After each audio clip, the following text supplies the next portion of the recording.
of you, God keeps calling you, but your life is on busy mode. God keeps calling you, but each time he calls you, it means engage signals. You always engage. Today you are going to funeral. Tomorrow you are going to party. God keeps calling you, but you are never available. The call of God upon your life is because a generation is crying. It's not about you. That's why God promises Moses. He said, Moses, if you answer this call, you will stretch forth your rod towards the sea and it will divide the Red Sea. Moses, I don't care who you are, whether you are not eloquent, you cannot speak well. So far as you answer this call, God, I will use you.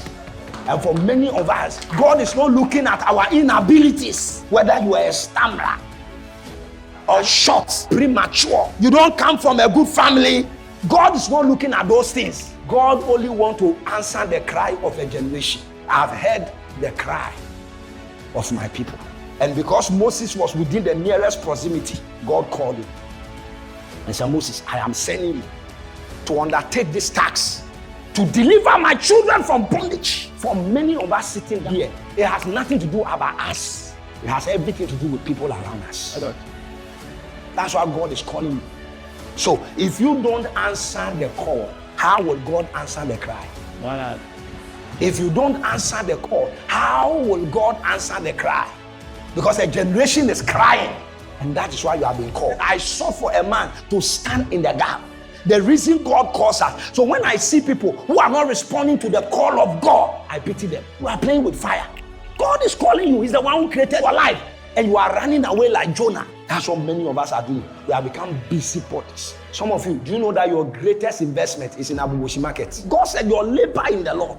You are busy. You think the call is for only pastors? Many are called. Many are called. All of us here, we are called. Everybody here, you have a call. It's because of the call. You have a voice, but you will not join a choir. You have a skill to usher, but you will not usher.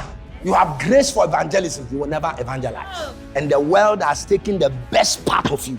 When I see young people who are using their talents in the world to serve the world, I pity them. Why? Don't you know you will die? Don't you know that life is too short? Don't you know that your life is like a vapor? Sometimes while you are busy attending other people's funeral, know that your own date will come. Some people, they are busy. They attend funerals more than they come to church. There's no serious Christian. Some of you, every weekend, you are in your hometown.